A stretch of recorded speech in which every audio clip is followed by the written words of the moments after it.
আমি কত জেনা করেছি জানেন, কত নেশা করেছি জানেন।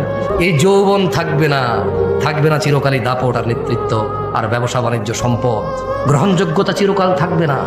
ভালো হয়ে যাও যুবক, ছোট ভাই আমার, তোমার আব্বা জওয়ান ছিল তো দেখো বুড়ো হয়ে গেছে, তুমি হয়ে যাও। বেঁচে থাকলে বুড়ো হওয়া তুমি মরতে পারবা না। যদি বেঁচে থাকো 50, 60, 70, 80 তো বুড়া হয়েই যাবা, এই চামড়া ভাঁজ হয়েই যাবে। এই যৌবন থাকবে না, থাকবে না চিরকালই দাপট আর নেতৃত্ব আর ব্যবসা বাণিজ্য সম্পদ, গ্রহণযোগ্যতা চিরকাল থাকবে না। ভালো হয়ে যাও ভাই আমার। আচ্ছা হুজুর, আমার বয়স 50, এক ওয়াক্ত নামাজও পড়িনি জুমা ছাড়া। হুজুর, আমার বয়স 40, জুমা ছাড়া কোনো নামাজ পড়িনি, ঈদ ছাড়া। আরেকজন বলে যে ভাই আমি কত জেনা করেছি জানেন, কত নেশা করেছি জানেন। আজকের দিনে আমার সলিউশন কি? আমার বয়স 50, কোনো নেকি নাই। সুসংবাদ, সুসংবাদ কি আল্লাহ পাইছো।